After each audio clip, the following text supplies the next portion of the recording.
Olá, pessoal! Matheus Carvalho, seu professor de Direito Administrativo, e a gente está começando a preparação para a segunda fase, né? Então, a gente já tem um vídeo explicativo aí na área do aluno, no qual eu digo a vocês os materiais que devem ser adquiridos para melhor acompanhar o curso e também para levar para a prova, né? Então, eu indico o Vadmecum Administrativo, da editora Gispodium. A gente tem um livro também voltado para a OAB, primeira e segunda fases, com teoria e prática. E ainda temos o caderno de treino, né, para treinamento, que é fundamental nessa jornada de preparação para a segunda fase, um bom treinamento da matéria. Pois é, ao longo dessas primeiras 11 aulas, a gente vai trabalhar direito material, a matéria. O direito administrativo em si é o que vai interessar para a gente.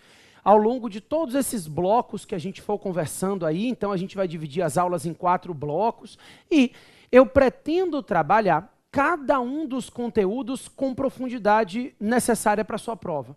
O que acontece? Você, nesse momento, começa a pensar, olha, eu tenho o código na mão mesmo, né? Para que eu preciso conhecer esse conteúdo? Sem o conteúdo, sem o direito material, você não passa. As peças, as aulas de peças são muito mais simples e você vai ver que no primeiro momento você tem mais dificuldade, porque você nunca fez peça, mas na medida em que você pega o ritmo das peças, o difícil mesmo é saber a resposta de mérito, é o direito material, é entender qual é o argumento que o seu cliente tem. Então, para isso, a gente precisa primeiro esgotar essas matérias, né, esgotar esses temas todos. E eu quero começar conversando com vocês acerca dos princípios aplicáveis à administração. Tema muito cobrado nas provas da segunda fase, tá? Não se preocupem, porque depois dessas aulas de direito material, a gente vai ter uma aula para marcação do código. Então, tudo que a gente for conversar aqui, a gente vai depois marcar no código para você saber quais são os artigos onde estão os temas. Agora, se preocupe em aprender. Entender a matéria, entender a lógica da matéria, é o que eu te peço por enquanto, tá? Então, para começar, o direito administrativo se baseia em 2 pilares. O primeiro pilar é o que diz supremacia do interesse público sobre o interesse privado. Esse é o primeiro pilar. Eu estou dizendo a vocês que sempre que houver necessidade, o Estado pode restringir direitos individuais para atender ao interesse público. O interesse público é supremo. E todas as vezes que houver conflito entre o interesse público e o interesse de particulares, esse interesse público deve prevalecer. A ideia é de supremacia mesmo. Sempre que houver necessidade, o Estado limita esses direitos individuais na busca do interesse público, né? O que é a desapropriação? Se não for a supremacia do interesse público tomando o bem de um particular. Atos com atributos, contratos com cláusulas exorbitantes, tudo isso decorre dessa supremacia. Mas não tem limite? Claro que tem. A supremacia estabelece todas as garantias, todas as prerrogativas dadas ao Estado. Mas essa supremacia tem um limite, que é a indisponibilidade do interesse público. Então, o interesse público é supremo, mas também o interesse público é indisponível. O administrador não pode abrir mão, não pode dispor do interesse público e, por isso, o direito administrativo cria também restrições ao Estado, limitações para evitar que o administrador abra mão do interesse público e corra atrás de interesses individuais. Então, essa indisponibilidade do interesse público estabelece as limitações postas ao Estado. O Estado possui prerrogativas para que ele consiga alcançar o interesse da coletividade, mas, ao mesmo tempo, o Estado se submete a limitações para evitar que ele abra mão do interesse público e corra atrás somente de interesses individuais. E o que a gente vai aprender ao longo de todas as aulas sobre o direito administrativo é isso aqui. O direito administrativo se baseia em todas as prerrogativas que o Estado goza versus as limitações às quais ele se submete. Isso é o que nós vamos chamar de regime jurídico administrativo. São as prerrogativas do Estado somadas às limitações postas ao Estado. Exemplo, vamos lá. Os contratos têm prerrogativas? Claro. Tem cláusulas exorbitantes, garantias, mas dependem de licitação. Tem que ter prazo determinado. Ou seja, ao mesmo tempo que ele possui prerrogativas, ele se submete a limitações. Os servidores também têm vantagens. Estabilidade, vantagem, mas dependem de concurso, não podem acumular cargo nem emprego, têm que respeitar o teto de remuneração. Enfim, a ideia é de que as prerrogativas do Estado se somam às limitações do Estado. E assim surge o que nós chamamos de regime jurídico administrativo. E aí, desses dois pilares decorrem todos os princípios que regem a matéria. Todos são princípios constitucionais. Alguns, princípios constitucionais expressos. Outros, princípios constitucionais implícitos. Mas todos eles, princípios que decorrem da nossa Constituição Federal. Daí, para começar, o artigo 37, caput da Constituição, regulamenta que toda atuação administrativa deve respeitar legalidade, impessoalidade, moralidade, publicidade e eficiência. Então, LIMP, né? Legalidade, impessoalidade, moralidade, publicidade e eficiência são 5 princípios que norteiam toda a atuação administrativa. Para começar, vamos lá. Legalidade. Primeira coisa que eu te peço. Esqueça tudo de legalidade que você aprendeu até hoje. Por quê? Porque você aprendeu legalidade na sua vida, normalmente no direito constitucional, com base no artigo 5º, né? Uma legalidade aplicável aos particulares e que diz que no Brasil ninguém é obrigado a fazer ou deixar de fazer nada, senão em virtude de lei. Essa é a legalidade aplicável no direito privado. A gente chama de princípio da não contradição à lei. A ideia de não contradição à lei é bem simples. A gente tem o raciocínio de que, no direito privado, vigora a autonomia da vontade. E, por isso, o particular pode fazer tudo, desde que ele não contrarie o texto legal. Desde que esse particular não atue contra a lei, ele está livre para atuar. A gente aprende que tudo que não está juridicamente proibido presume-se permitido. Isso é não contradição à lei. O particular pode fazer tudo, desde que ele não contrarie o texto legal. No direito público, não. O 37 da Constituição Federal, caput do artigo 37, ao tratar do princípio da legalidade, está tratando de uma legalidade que a gente chama de princípio de subordinação à lei. Então, não é simplesmente não contradição à lei, mas sim a subordinação à lei. O administrador não pode atuar sempre que a lei não proíbe. O administrador público só atua quando a lei permite. Só existe atuação administrativa se houver permissivo legal. O raciocínio é subordinação à lei. Para que haja atuação administrativa, a lei tem que permitir essa atuação. Expressamente ou por meio de um critério interpretativo, porque a gente admite a discricionariedade, mas toda atuação administrativa decorre de lei. Tranquilo?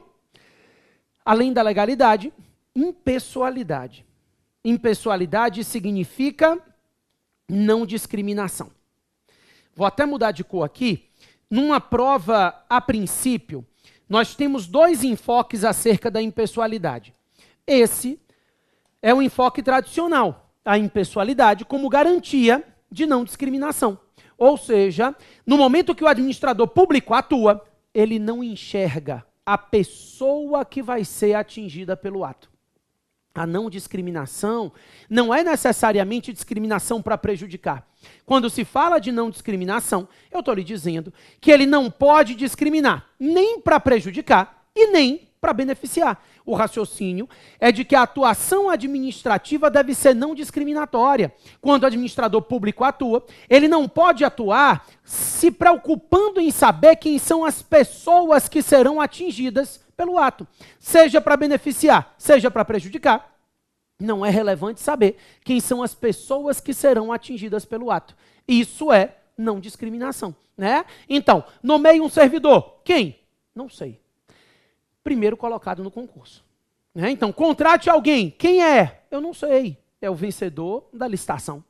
Aplica uma multa àquele carro ali. É de quem? Não sei. É a placa número tal. Os critérios são objetivos. Então, todas as vezes que a questão falar, ou a peça falar, isso varia, né?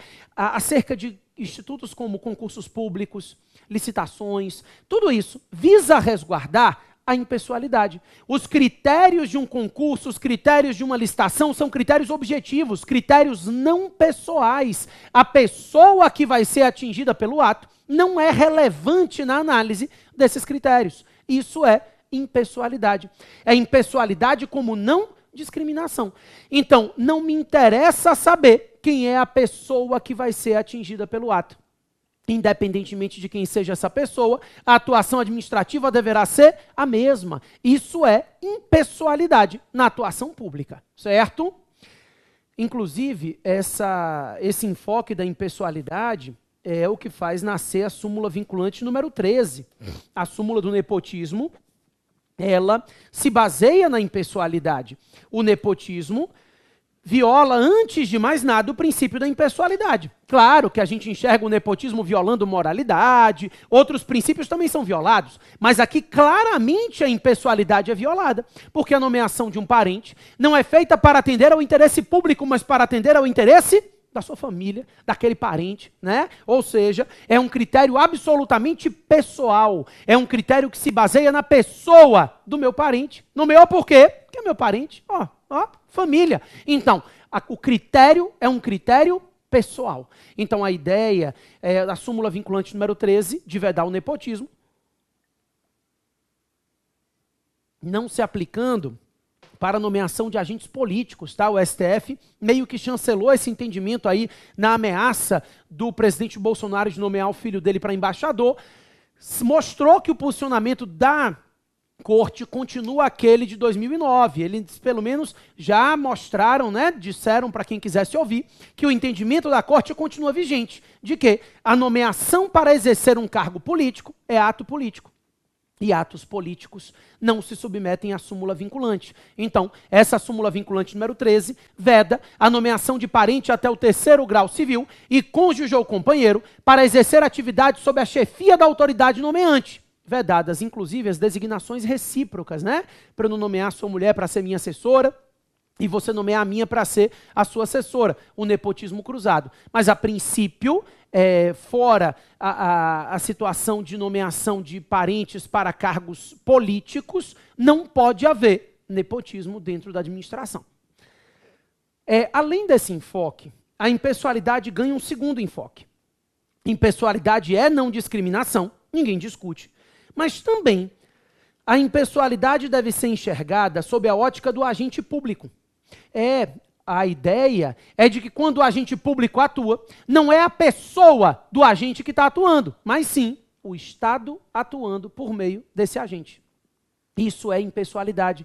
É a impessoalidade sob a ótica do agente. No momento que o agente público pratica um ato, não é a pessoa do agente que está praticando esse ato. Quem está praticando esse ato é o Estado. É o Estado, por meio desse agente, quem está praticando o ato. Isso é impessoalidade, tá? Não se pode imputar a conduta do agente público à pessoa do agente. A conduta desse agente deve ser imputada ao Estado, certo? Inclusive, aqui eu quero pontuar um dispositivo que já caiu mais de uma vez na prova da segunda fase, que é o artigo 37, parágrafo 1º da Constituição Federal, que é uma decorrência desse conceito de impessoalidade. O 37, parágrafo 1º diz que nas propagandas de governo, propagandas de obras, serviços, não se pode fazer constar nome, símbolo, imagem, nada que possa gerar promoção pessoal do agente. Então, nessas propagandas institucionais, não se pode constar nome, símbolo, imagem, nada que gere promoção pessoal do agente público. Por quê? Não era a pessoa do agente que estava atuando ali. Quem estava atuando ali era o Estado por meio desse agente. Então, essa é uma atuação impessoal. Eu não posso imputar a uma pessoa aquela atuação, aquela conduta, tá? O raciocínio é de que não é a pessoa do agente que está atuando, é o Estado quem está atuando por meio desse agente. Além da legalidade, da impessoalidade, inclusive aqui também, depois quando a gente for falar de responsabilidade civil do Estado, o 37, parágrafo 6º, ao dizer que quando o dano é causado por um agente público, a vítima deve cobrar do Estado e não do agente, também estamos tratando de impessoalidade. Depois a gente fala disso com mais calma. Além da legalidade da impessoalidade, moralidade. Moralidade significa honestidade. Boa-fé de conduta, não corrupção. É o que a gente chama de moralidade jurídica, tá? A moralidade jurídica é a probidade, é a honestidade, a boa-fé de conduta, não corrupção. É a probidade no trato com a coisa pública, é tratar a coisa pública de forma honesta. É a boa-fé ao tratar a atividade pública. Isso é moralidade, honestidade, boa-fé de conduta, não corrupção no trato da coisa pública. É a moral jurídica. Não se confunde com a moral social. Então não é dizer, tem que ir de short curto para repartição. Não, eu estou falando aqui de moral jurídica, de probidade, não desvie verba, não se valha de tráfico de influências, né? Seja honesto ao tratar com a atividade pública. Além da legalidade, da impessoalidade e da moralidade, publicidade. Publicidade não é absoluta. Aliás, é importante que você entenda que os princípios em geral não são absolutos. Diferente das normas regras, as normas princípios têm um grau de abstração diferenciado.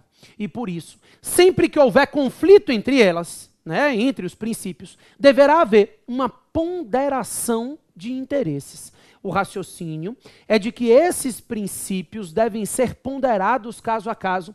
Um não é mais importante do que o outro, um não é mais relevante do que o outro. Sempre que houver conflito, haverá ponderação de interesses no que diz respeito a esses princípios, né? Então, aqui na publicidade, essa ponderação está em lei, inclusive. Nós temos a Lei de Acesso às Informações, que é a Lei 12.527, é uma lei que a gente vai grifar no código, tá? Vai deixar marcada. Tem os marcadores que eu indico para vocês, aqueles da marca fácil, e a gente vai usar marcadores nessa lei também, tá? Então, a princípio, eu quero lembrar vocês que é possível a prática de atos sigilosos pela administração, desde que o sigilo seja justificado por motivo de relevante interesse coletivo, para a garantia da segurança nacional e para a proteção da intimidade, honra e vida privada. Então, é possível se garantir o sigilo da atuação administrativa por motivo de relevante interesse coletivo, para a garantia da segurança nacional e para a proteção da intimidade, honra e vida privada. Depois a gente vai grifar os artigos da lei que falam das situações de sigilo, né? Mas, a princípio, já se entende que existem atos praticados pela administração que serão praticados de forma sigilosa. A publicidade é um princípio, mas ela não é absoluta. E publicidade é transparência. Então, ressalvadas as hipóteses legais, a atuação administrativa deve ser pública, deve ser transparente, deve ser conhecida de toda a sociedade, né? Toda a sociedade deve conhecer os atos praticados pela administração. Primeiro, a publicidade tem uma relevância muito grande no que diz respeito a viabilizar o controle social da atuação administrativa. Então, por meio da publicidade, é possível se controlar a atividade administrativa. Primeiro ponto é esse, a publicidade, ela viabiliza o controle da atividade pública. Claro, se a administração pública, ela atua de forma sigilosa, esse ato sigiloso nem é conhecido pela sociedade. E se ele não é conhecido pela sociedade, ele não tem como ser controlado por essa sociedade, né? Existem vários meios de controle, representações ao Ministério Público, ações populares, por isso, primeiro ponto importante é isso. A publicidade torna possível, torna viável esse controle social da atividade pública. Sem o conhecimento dos atos, os cidadãos não têm como efetivar esse controle. Por isso, a prática dos atos de forma pública e transparente torna possível o controle social dessa atividade. Mas também é importante que a gente enxergue que a publicidade hoje funciona como condição de eficácia dos atos administrativos que se dirigem aos cidadãos. Isso, a publicidade, ela é condição de eficácia dos atos administrativos que se dirigem aos cidadãos, que se dirigem à sociedade. Eu vou explicar. Um prefeito edita uma norma e diz, nessa rua, ninguém estaciona. Esse ato do prefeito é perfeito e válido. No exercício do poder de polícia municipal, ele pode dizer que nessa rua ninguém estaciona, mas enquanto não vier uma plaquinha dizendo proibido estacionar, você vai continuar estacionando, porque o ato do prefeito, embora seja perfeito e válido, ele ainda não é eficaz, não está apto a produzir efeitos, porque a publicidade, nesse caso, vai ser condição de eficácia desse ato. Para que esse ato possa produzir efeitos regularmente, tem que haver a publicidade dele. Então, essa publicidade funciona como condição de eficácia dos atos administrativos que se dirigem aos cidadãos. Tá? É condição de eficácia, ou seja, evento futuro incerto, do qual o ato administrativo fica pendente. É uma condição suspensiva, enquanto esse ato não tiver a sua condição implementada, que é a publicidade, ele não está apto a produzir efeitos. Por fim, o princípio da eficiência. Por fim, claro, no caput do artigo 37, né? O último que está expresso no artigo 37 é a eficiência, que inclusive não é originário da Constituição. A eficiência foi inserido no artigo 37 pela emenda 19 de 98. A emenda 19 de 98 insere no texto constitucional esse princípio da eficiência, que hoje não é mais considerado um princípio fluido, né? No momento que ele foi inserido, parte da doutrina defendia que a eficiência era um princípio que não era auto-aplicável. Enquanto não viesse uma lei regulamentar, a eficiência seria um desabafo do Constituinte. Então, primeiro teria que haver uma lei que regulamentasse esse princípio da eficiência. Enquanto essa lei não existisse, a eficiência não teria como ser implementada no caso concreto, tá? Hoje o entendimento não é esse. Toda atuação administrativa deve se pautar na busca pela eficiência, que nada mais é do que a busca pela obtenção de resultados positivos. A eficiência, ela deve orientar toda a atuação dos agentes públicos e órgãos públicos. Eficiência é isso, é a busca pela obtenção de bons resultados. Então, quando um ato administrativo é praticado, o agente vai verificar, esse ato é lícito? É lícito, está em conformidade com a lei. E é eficiente?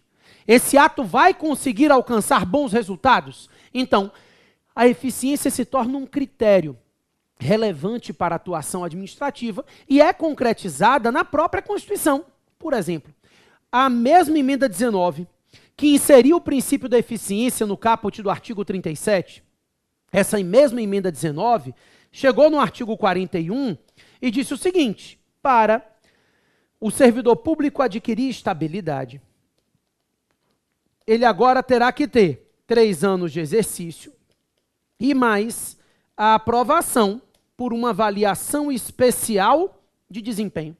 E eu te pergunto, o que é avaliação especial de desempenho se não for uma avaliação de eficiência, né? A ideia é de que esse sujeito, para adquirir estabilidade, ele tem 2 requisitos hoje a serem cumpridos. O primeiro é o tempo de serviço. São 3 anos de efetivo exercício. O segundo critério é a eficiência, que vai ser apurada por meio de uma avaliação especial de desempenho, feita por uma comissão especialmente designada para esse fim. Então, a eficiência acaba sendo concretizada pela própria Constituição Federal e acaba sendo uma exigência do Constituinte para a administração pública, uma exigência para com a administração pública, determinando que ela sempre busque obter bons resultados na sua atividade. Tá? Pessoal, além desses 5 princípios expressos, eu queria falar mais princípios expressos aqui. Agora, não mais no caput do artigo 37, mas o artigo 5º, inciso 55 da Constituição, traz 2 princípios que caem muito nas provas de segunda fase da OAB, que são os princípios do contraditório e da ampla defesa. Então, o artigo 5º 55 do texto constitucional regulamenta os princípios do contraditório e da ampla defesa. Toda atuação administrativa deve se pautar nesse respeito ao contraditório e à ampla defesa. O conceito é fácil, né? Porque vocês aprendem em todas as matérias. Vocês sabem que significa dizer que o sujeito tem direito de saber o que acontece no processo. E ele também tem direito de se manifestar acerca desses acontecimentos. um princípio não vive sem o outro, né? Não adianta saber o que está acontecendo no processo se eu não puder me manifestar. E vice-versa. Então, contraditório e ampla defesa são princípios que norteiam a atuação administrativa. Ele deve saber o que está acontecendo no processo e ele deve poder se manifestar acerca desses acontecimentos que ele sabe, tá? E aí, esse artigo 5º 55 da Constituição diz expressamente que serão respeitados o contraditório e a ampla defesa em processos judiciais e em processos administrativos. O contraditório e a ampla defesa serão respeitados nos processos judiciais e também serão respeitados nos processos administrativos. Pessoal, quando a gente estuda contraditório e ampla defesa, aqui tem alguns detalhes que eu gostaria de conversar com vocês. Em processo civil, você aprende que a ampla defesa abarca o direito à defesa prévia, abarca o direito à defesa técnica, né, a defesa por advogado, e também o direito ao duplo grau de julgamento. Então, isso é a ampla defesa. No direito administrativo, as coisas são assim também. Primeiro, o direito à defesa prévia, né? O particular, indiscutivelmente, deve poder se manifestar antes de ser proferida a decisão administrativa. A defesa não é meramente formal. Ele deve ter o direito de tentar formar o convencimento do administrador e, por isso, ele deve ter o direito de se defender previamente à decisão administrativa. Antes de ser proferida a decisão administrativa, ele deve ter a oportunidade de apresentar sua defesa. O direito à defesa prévia, obviamente, pode ser afastado em situações de urgência, em razão da supremacia do interesse público sobre o interesse privado. Se admite aqui, excepcionalmente, o que nós chamamos de contraditório diferido. Então, em situações emergenciais, para evitar que o prejuízo ao interesse público seja muito grande, a administração pode atuar primeiro e garantir o contraditório depois. Então, seu carro que está na frente de um hospital, né? Não adianta primeiro notificar você para depois rebocar o carro. Não, reboca o carro, o contraditório vem depois. Porque eu primeiro preciso garantir que a ambulância saia para salvar alguém. Então, a ideia é que na busca do interesse público em situações de urgência, o contraditório pode ser postergado, pode ser diferido, mas isso é excepcional. Em regra, o particular tem direito à defesa prévia, tem direito a se manifestar previamente à decisão administrativa. Também, o particular tem direito à defesa técnica, a defesa por advogado. Ele pode constituir um advogado, tá? Só tome cuidado com a súmula vinculante número 5, porque a discussão é: o particular tem o poder de constituir advogado, ele tem direito à defesa técnica, né? Mas ele tem a obrigação de constituir advogado? Não.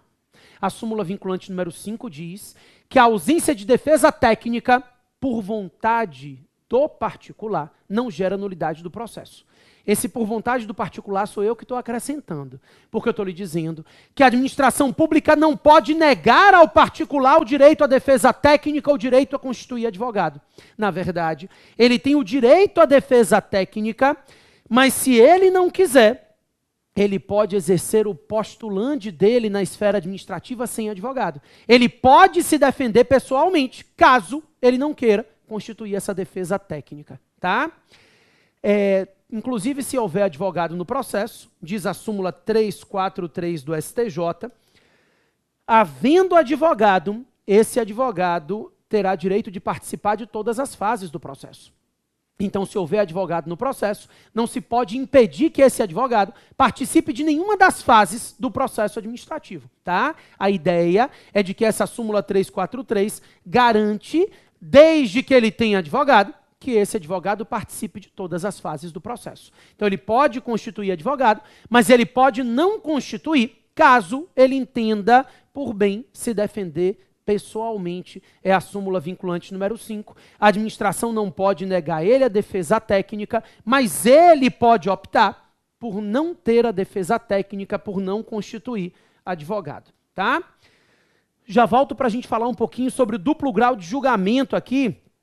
e concluir esses princípios de contraditório e ampla defesa na esfera administrativa, e depois partir para alguns outros princípios expressos e implícitos para a gente fechar e eu poder partir para os poderes administrativos, que é o segundo tema dessa aula. Tá bom? Sai daí não. E aí, vamos lá? Seguindo? Pois então, além do direito à defesa prévia e do direito à defesa técnica, nós temos o direito ao duplo grau de julgamento. O duplo grau é o direito ao julgamento e ao rejulgamento, né? No âmbito do direito administrativo não se pode falar em jurisdição. A jurisdição no Brasil é única, exercida pelo judiciário, mas o duplo grau de julgamento, o direito ao recurso na via administrativa, é inerente à ampla defesa. Inclusive, em razão disso, foi editada a súmula vinculante número 21, que diz que é inconstitucional a exigência de depósito, garantia ou caução para interposição de recurso administrativo. Então, exigência de caução para interposição de recurso administrativo é inconstitucional. E é inconstitucional porque restringe o direito ao contraditório. Ou seja, se você exige caução, você está limitando o direito ao recurso e, consequentemente, violando a ampla defesa. A ideia é de que o direito à defesa técnica também, assim como o direito ao duplo grau de julgamento, compõe esses princípios. Lembro a vocês também que o artigo 5º, inciso 54, fala do devido processo legal, princípio que também é muito observado nas questões de prova de OAB, e o devido processo legal é obrigatório para restrição de direitos, seja ele um processo judicial, seja ele um processo administrativo, tá? Também queria falar de alguns princípios implícitos. Para começar, o princípio da autotutela, põe ele aqui para mim. A autotutela é autocontrole.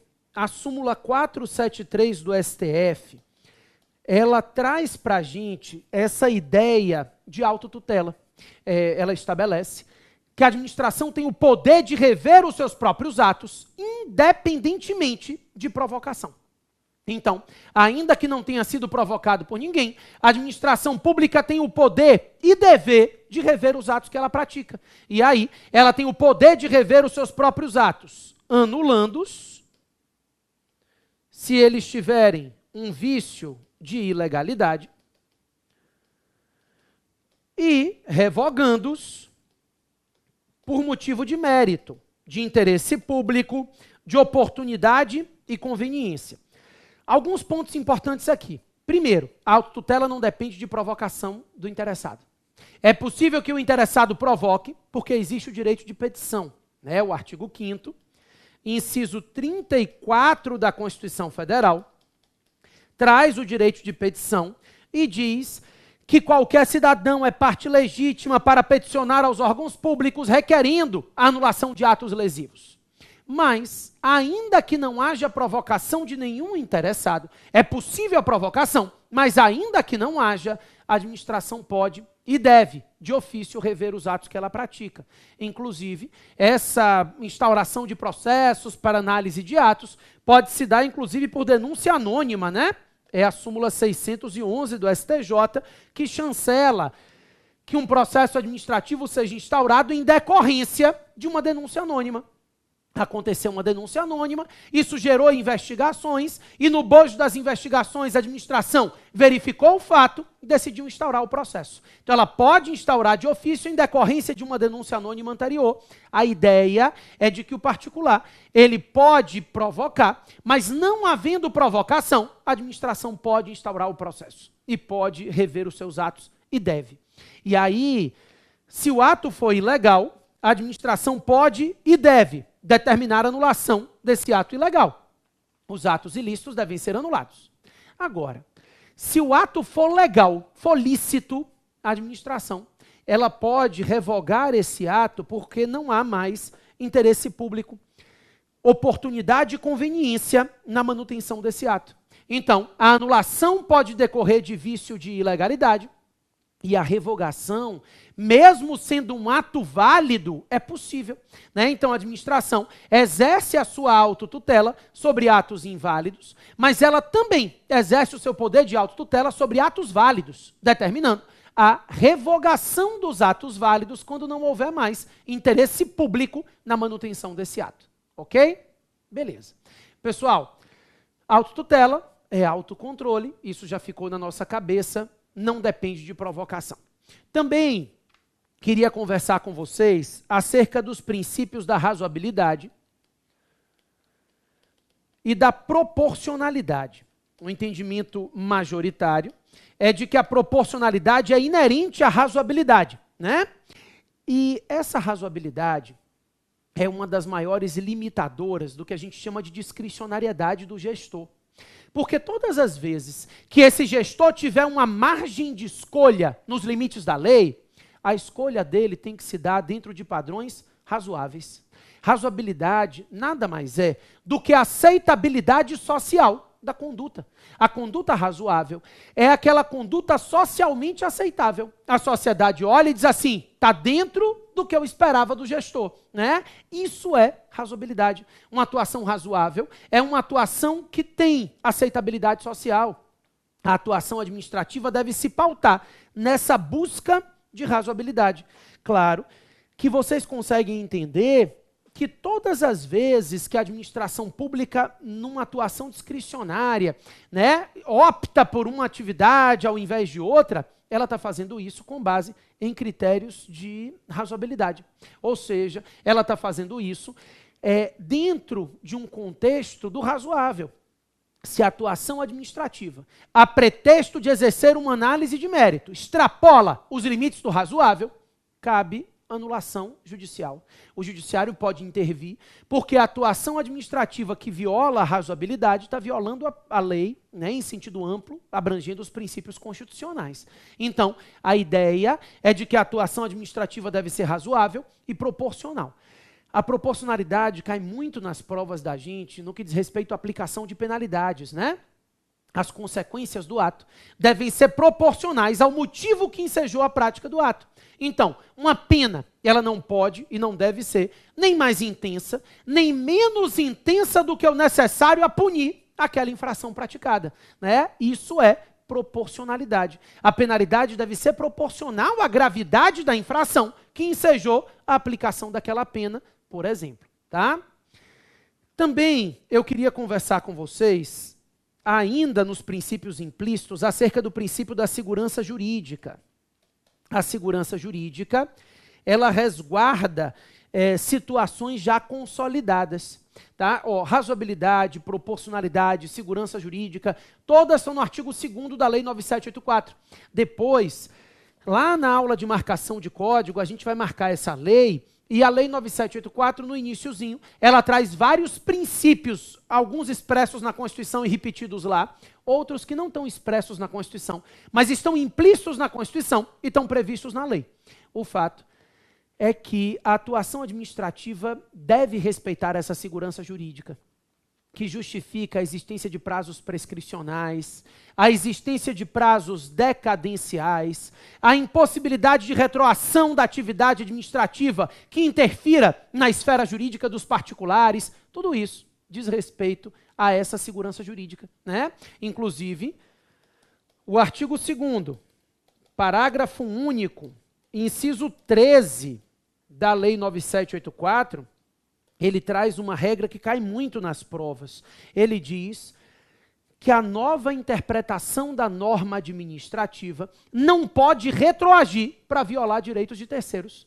Então, a nova interpretação da norma administrativa não pode e não deve retroagir para violar direitos de terceiros. A ideia é de que, quando ele faz uma nova interpretação daquela norma, aquela interpretação deve ter efeitos prospectivos, deve valer a partir de agora. Ela não deve retroagir para prejudicar ou até aniquilar direitos de terceiros, situações já consolidadas. Isso é segurança jurídica. Então, por exemplo, um exemplo muito comum de prova.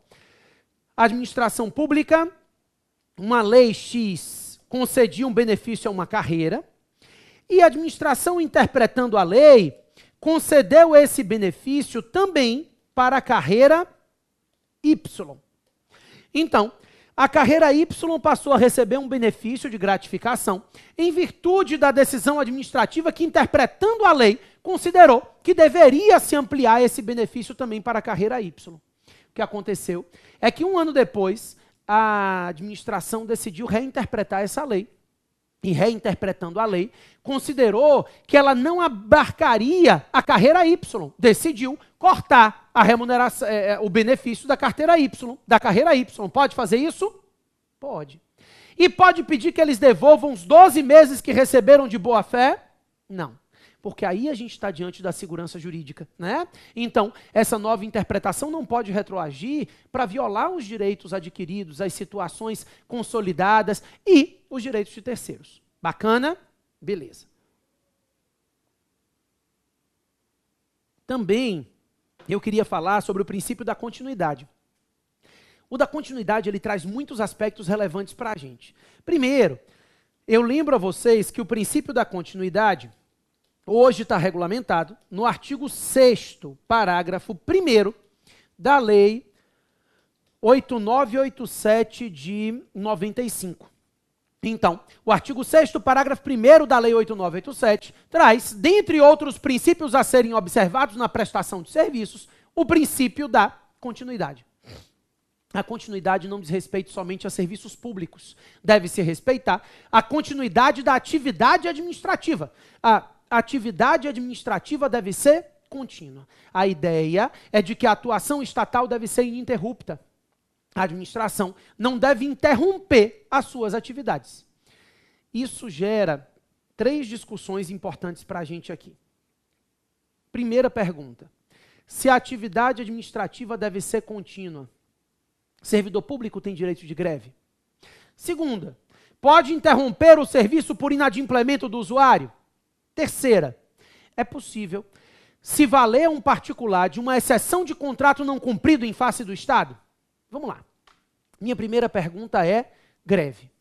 Pessoal, servidor público tem direito de greve? Sim ou não? Depende. Pelo menos por enquanto, a gente vai enxergar servidor público de forma ampla. E aí, enxergando o servidor público de forma ampla, a resposta é depende. Depende. Por que depende? Os militares não têm direito de greve. O artigo 142 da Constituição Federal veda expressamente a greve e a sindicalização de militares. Então, os militares não podem sequer se organizar em sindicatos, eles têm umas associações, né, mas sindicatos não podem. E eles também não podem fazer greve. A ideia é de que esses militares, eles não têm direito de greve e eles não têm direito à organização em sindicatos. Só um detalhe, a vedação não se limita às Forças Armadas, tá? Essa vedação abrange também os policiais militares estaduais, corpo de bombeiros militares estaduais. Então, militares aqui serão enxergados de forma ampla, não só as Forças Armadas, mas também os militares dos estados.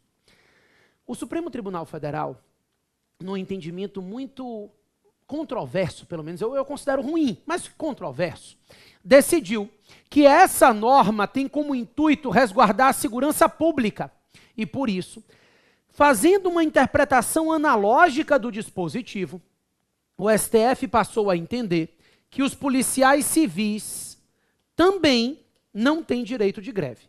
Então, os militares não têm direito de greve por expressa disposição constitucional que veda a greve de militares e os policiais civis também não têm direito de greve, já que há uma interpretação analógica do STF em relação a essa vedação de greve dos militares, tá? É ruim porque a greve é um direito dos servidores. A vedação é uma norma restritiva. E não se pode interpretar ampliativamente normas de restrição, né? Isso ficou ruim. Mas, a princípio, os militares não têm direito de greve e os policiais civis, no entendimento do STF, também não. Os demais servidores públicos têm direito de greve. Os servidores públicos civis, em geral, têm direito de greve que será exercido nos termos e condições definidos em lei específica. Então, o servidor público terá direito de greve e essa greve do servidor será exercida nos termos e condições definidos em lei específica.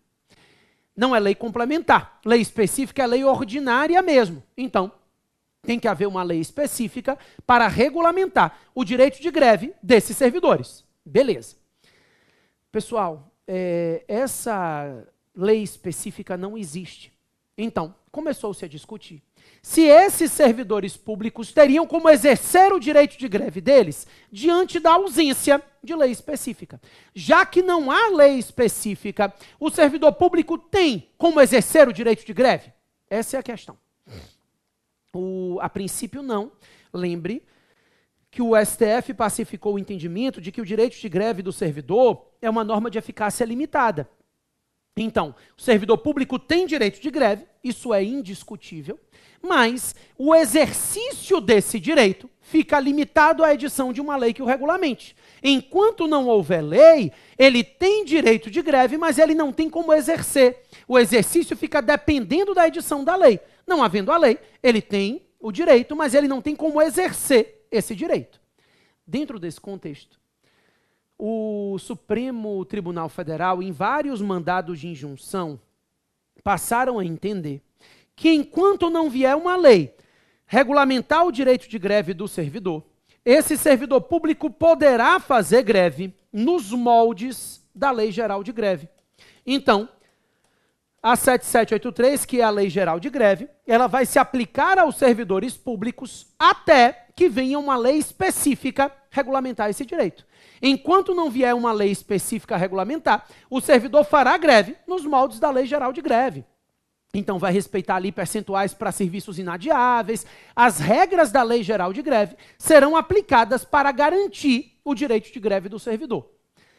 Daí ficaram dois questionamentos. Primeiro tudo bem, seguindo a lei geral, considerando que a greve é lícita, o servidor em estágio probatório pode exercer esse direito de greve? E o entendimento é de que sim. Ainda que ele esteja no estágio probatório, ele pode exercer o direito de greve dele.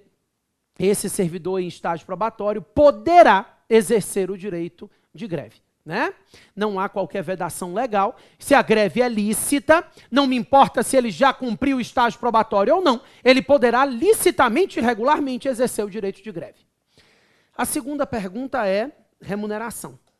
Ou seja, o questionamento é o seguinte: o servidor público está em greve licitamente, considerando que a greve dele é lícita, ele tem direito à remuneração pelo dia parado, aquele dia que ele não foi ao trabalho em virtude do movimento paredista, ele tem direito a ser remunerado? Não. A remuneração, ela tem caráter contraprestacional. Isso, a ideia é de que ele presta o serviço e ele recebe a remuneração como contraprestação pela prestação do serviço. Se ele não presta o serviço por algum motivo, ainda que lícito, ele não tem como receber a contraprestação pela prestação desse serviço. A ideia é de que a não prestação do serviço enseja a não contraprestação. Por isso, se ele exercer o direito de greve, ele não tem direito à remuneração pelos dias parados. Claro que pode haver acordo para compensação de horários, mas o dia não trabalhado não deve ser contado para fins de remuneração. Salvo, e esse é o detalhe do julgado do STF que você tem que tomar cuidado, salvo se a greve decorrer de uma conduta ilícita da administração. Então, se a greve decorrer de uma conduta ilícita da administração, ele terá direito à remuneração pelos dias parados, certo? Então, você imagina que a administração pública não esteja pagando os servidores, né? O atraso muito grande no pagamento, são situações de conduta ilícita que chancelam o direito de greve e conferem a esse servidor grevista o direito à remuneração, mesmo pelo dia parado. Minha segunda pergunta foi interrupção por inadimplemento. Te disse o seguinte: se a atividade administrativa deve ser contínua, se a prestação de serviço e a execução da atividade pública não podem parar, o servidor público, a administração, ela pode interromper o serviço por inadimplemento do usuário? Você não paga energia elétrica, pode cortar? Pode. Na verdade, o artigo 6º parágrafo 3º da própria Lei 8987 de 95. Esse artigo 6º, parágrafo 3º, estabelece que a possibilidade de interrupção nesse caso é admitida. Ele diz o artigo 6º, parágrafo 3º, que não se configura descontinuidade, ou seja, não viola a continuidade, a interrupção do serviço por razões de ordem técnica e não viola a continuidade a interrupção do serviço por inadimplemento do usuário, desde que haja uma situação de urgência ou desde que haja um prévio aviso. Então, não viola a continuidade, a interrupção do serviço por razões de ordem técnica e por inadimplemento do usuário, desde que haja uma situação emergencial ou desde que se avise antes, né? Situações de ordem técnica são indiscutíveis, não tem jeito a dar. Caiu um poste, até que conserte, vai ficar sem energia elétrica. Então, as situações de ordem técnica justificam a interrupção por inadimplemento. E aqui não tem muita discussão. Ordem técnica, segurança nas instalações, são questões que saem do aspecto jurídico, né? Uma questão técnica que impossibilita a boa execução da atividade. Também a interrupção por inadimplemento será admitida, desde que se avise antes. Aqui eu quero que se tome cuidado com dois detalhes. Apesar da doutrina ser dissonante, né? Alguns doutrinadores defendem que essa interrupção por inadimplemento, ainda que com prévio aviso, é inconstitucional, mas o entendimento majoritário é de que é possível.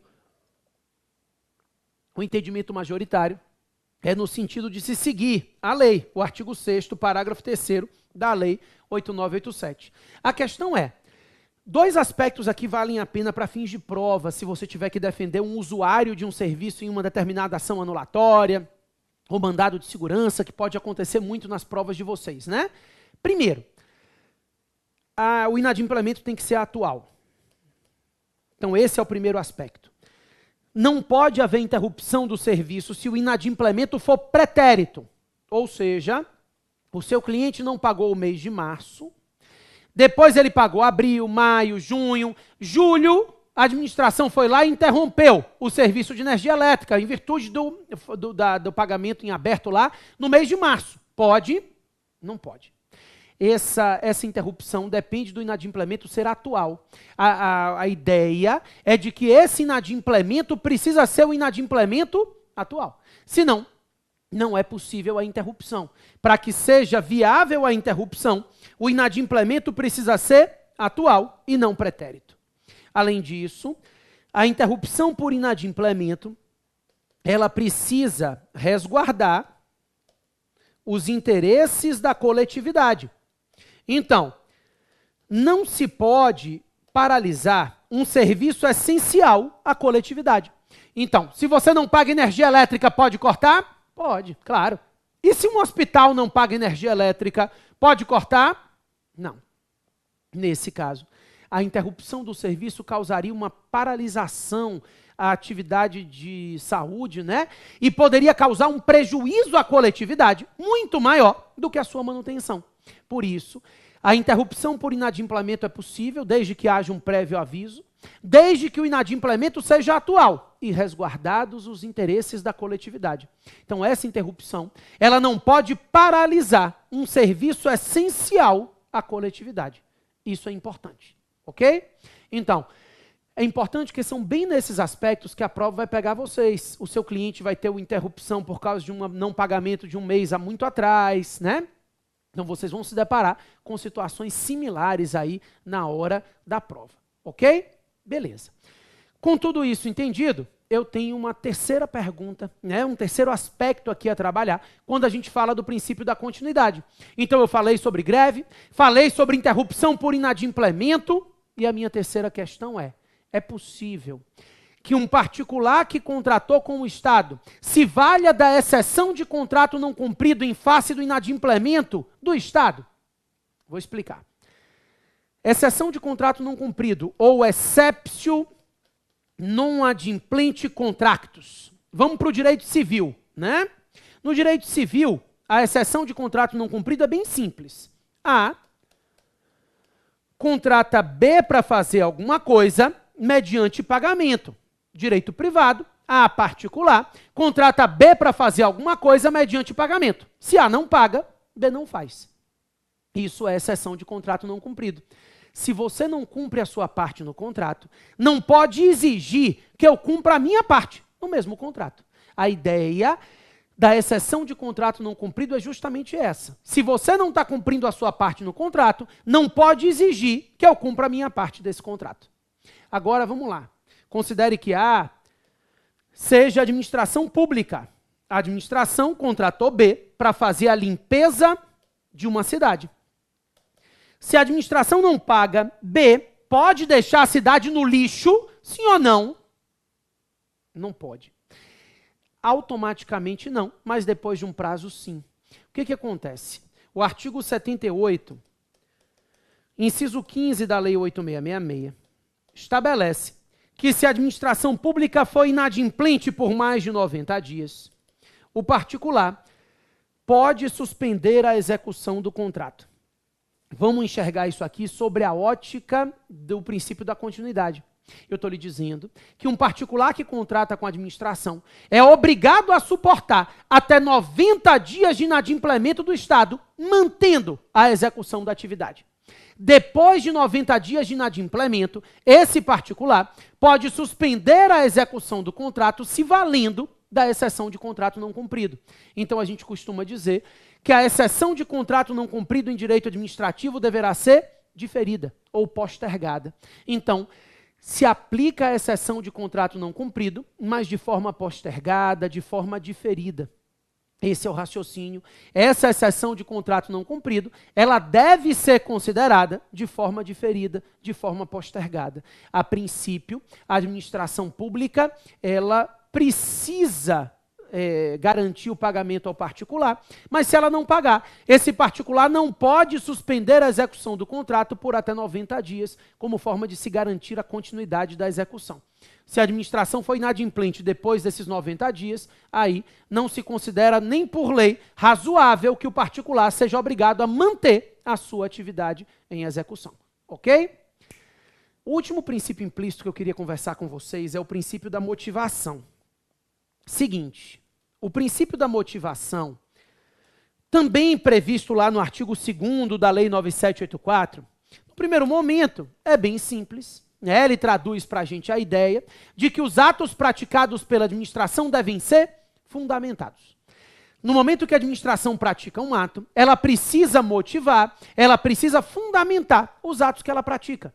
Ela pratica o ato e ela deve expor os motivos que justificaram a prática desse ato. Então, o ato é praticado e a administração tem a obrigação de expor os motivos que deram ensejo à prática desse ato. Esse ato foi praticado por determinados motivos e esses motivos precisam ser explicitados, mesmo porque todo o poder emana do povo.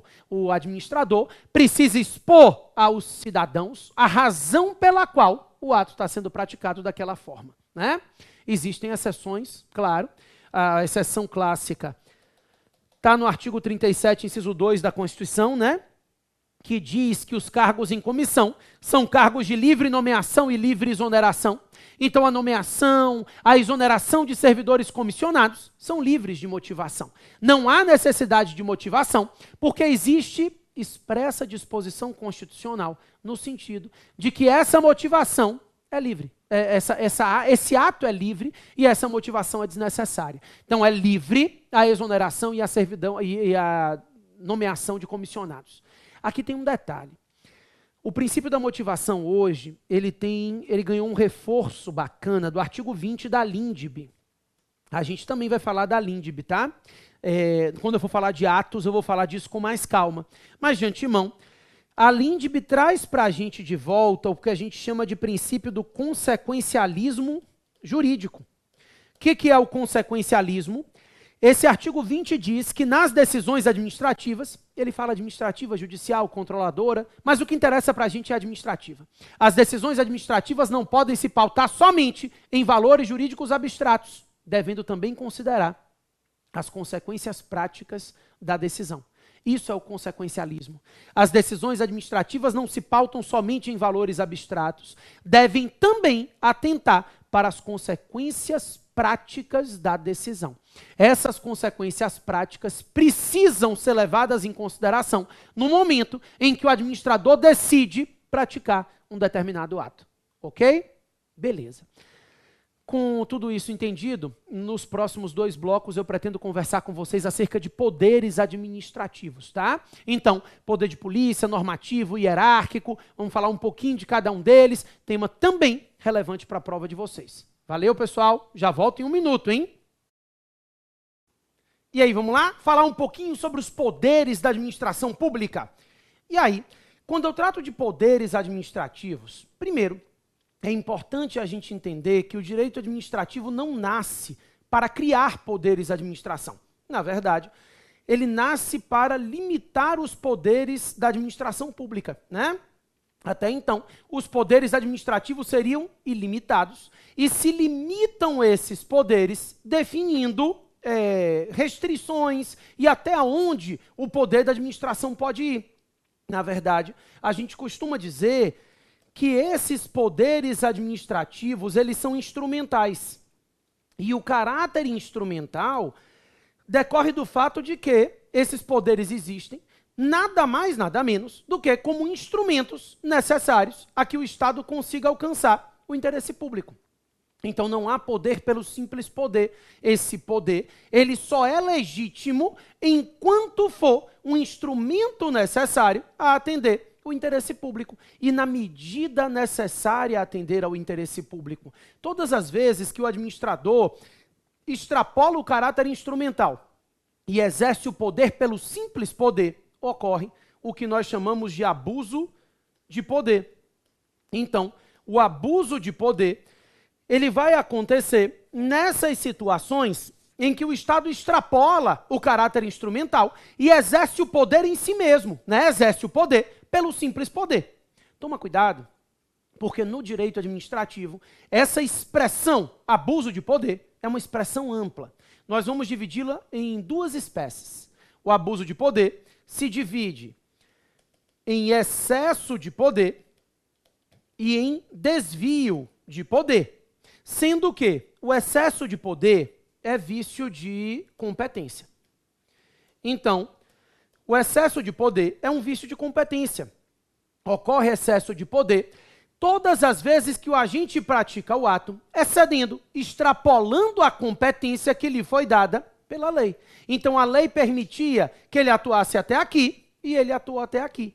Isso é excesso de poder. É exceder, extrapolar a competência estabelecida na lei. O excesso de poder ocorre em situações em que o agente busca atender ao interesse público. Ele pratica o ato querendo atender uma finalidade pública, beneficiar a coletividade, mas ele extrapola os limites do poder que ele tinha. Então, a gente fala em excesso de poder, porque ele extrapolou, ele excedeu a competência legal. O desvio de poder, não. Desvio de poder é vício de finalidade. Ocorre desvio de poder todas as vezes que o agente pratica o ato, buscando atender a uma finalidade diversa daquela finalidade prevista na lei. Então, a lei estabelece a finalidade para a prática do ato e ele pratica o ato extrapolando, excedendo a finalidade legal. Na verdade, desviando a finalidade legal, né? Então, é uma situação mais grave. É um sujeito que desapropria um terreno não por utilidade pública, mas porque ele tem um problema pessoal com o proprietário. Isso é excesso de poder, ou isso é desvio de poder, é praticar o ato, buscando atender uma outra finalidade na prática do ato, que não aquela finalidade prevista em lei para a prática desse ato. O excesso de poder, vício de competência, e o desvio de poder, vício de finalidade, são espécies do gênero abuso de poder, tá? E aí, esses poderes administrativos, eles podem ser exercidos de forma vinculada ou de forma discricionária. Na verdade, não há um poder vinculado ou um poder discricionário. vinculação e discricionariedade são as formas de exercício desse poder. Eu costumo dizer a vocês que não se pode dizer que no poder vinculado a administração está vinculada à lei e no discricionário não. Isso não existe. Toda atuação administrativa é vinculada à lei. Todas as vezes que a administração pública atua, ela atua vinculada à lei. O que muda aqui é a forma como a lei prevê a prática do ato. Então, numa atuação vinculada, a lei prevê a prática do ato, estabelecendo critérios objetivos de atuação. Todas as vezes que você pensar no poder vinculado, vai pensar que a lei prevê a prática do ato, estabelecendo critérios objetivos de atuação para a prática desse ato. Isso é um ato vinculado. Exemplo, vamos lá. A lei diz assim, se o servidor faltar mais de 30 dias consecutivos ao serviço, demissão. Preste atenção que isso é uma atuação vinculada. Se ele faltar 30 dias, ele não pode ser demitido. E se ele faltar 31 dias, ele não pode deixar de ser demitido, porque a lei estabeleceu critérios objetivos de atuação. Isso, mais de 30 dias consecutivos, demissão. Não há margem de escolha. A lei, ela estabelece o critério objetivo e ela não dá ao agente público nenhuma margem de escolha no exercício dessa atividade. Isso é uma atuação vinculada. O gestor, ele não tem o que pensar, né? Se o servidor é um bom servidor, nada disso. Os critérios de atuação são objetivos. Mais de 30 dias, demissão. Então, nesse caso, eu tenho uma atuação vinculada porque o gestor se torna mero aplicador da lei. A lei não confere a esse gestor nenhuma margem de escolha, nenhuma opção no que tange a atuação, porque se o critério objetivo se configurar, o ato tem que ser praticado. E se ele não se configurar, ele não pode ser praticado, tá? Na atuação discricionária, não. Diferente dessa conduta vinculada, em que a lei prevê um critério objetivo, uma situação fácil, nesse caso aqui, por exemplo, matemática, né, de atuação. Quando eu trato de atuação discricionária, as coisas mudam um pouquinho. Isso. Nos atos discricionários, a própria lei, ela prevê a prática do ato, mas ela mesma confere ao agente público uma margem de escolha. Então, a própria lei, ela dá uma margem de escolha para esse agente nos atos discricionários. Vamos lá, só para você entender. Imagina o seguinte, a lei diz que, não precisa se preocupar em entender licitação, né? Mas a lei diz que se a administração for alienar um bem imóvel adquirido por decisão judicial, ela pode fazer concorrência ou leilão. Preste atenção. Se o sujeito vai alienar um bem imóvel adquirido por decisão judicial, ele pode fazer concorrência ou leilão. A concorrência é uma modalidade licitatória mais garantidora, mais completa. O leilão é uma modalidade mais célere, né?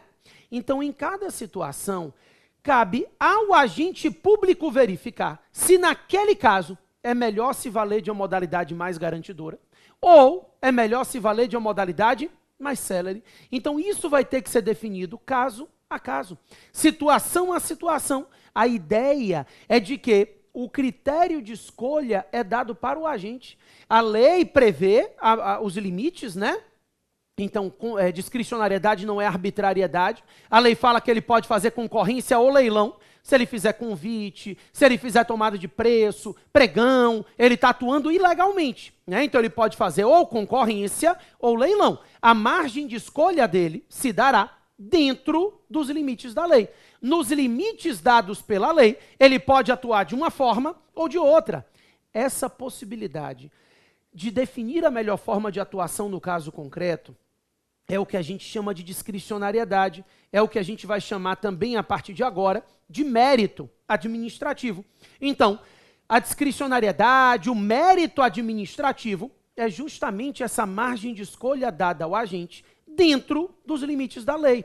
Então, nos limites estabelecidos na lei, esse agente público vai definir qual é a melhor forma de atuação. Isso é a discricionariedade. Isso é o mérito administrativo. E ele vai ter que selecionar a melhor forma de atuação com base em critérios de oportunidade e de conveniência. Então, caso a caso, ele vai verificar o que é mais oportuno, o que é mais conveniente para a atuação estatal. Ele vai ter que definir qual é a melhor forma, o que é mais oportuno para a sociedade e atuar dentro desse critério. Bacana?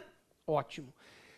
O problema é que quando a discricionariedade vem assim, por exemplo, né, concorrência ou leilão, critério objetivo e fácil de você enxergar, você consegue vislumbrar a discricionariedade. Mas nem sempre a discricionariedade vem assim estampada por alternativas. Muitas vezes, a discricionariedade se apresenta por meio do que nós chamamos de conceitos jurídicos indeterminados. Então, os conceitos jurídicos indeterminados dizem respeito a situações que têm que ser concretizadas caso a caso. Né? Então, quando a lei diz que o administrador público pode atuar para evitar prejuízo à paz pública ou à moralidade pública, são situações em que nós temos conceitos que dependem de uma análise do gestor em cada caso concreto. Né? Então vamos lá, a lei diz assim, a administração pode dissolver passeatas tumultuosas para resguardar a paz pública. O que é tumulto? Cada pessoa tem uma noção diferente do que é tumulto.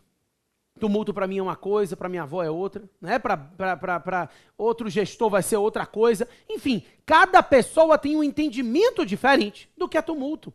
Isso vai ter que ser analisado caso a caso.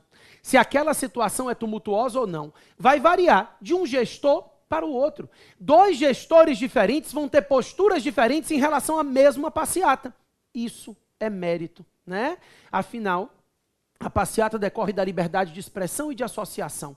Somente o tumulto justifica a dissolução dessa passeata. E o gestor, ele vai ter que verificar se aquele tumulto é suficiente a restringir essa liberdade ou não. E isso vai ter que ser analisado caso a caso. Então, em cada situação, ele vai ter que fazer essa análise. Isso também é mérito administrativo, tá? Vamos lá que eu quero chegar num ponto importante. Eu vou te contar uma história. A lei diz que a administração pode fechar espetáculos pornográficos. Você concorda comigo que pornografia é um conceito jurídico indeterminado, né?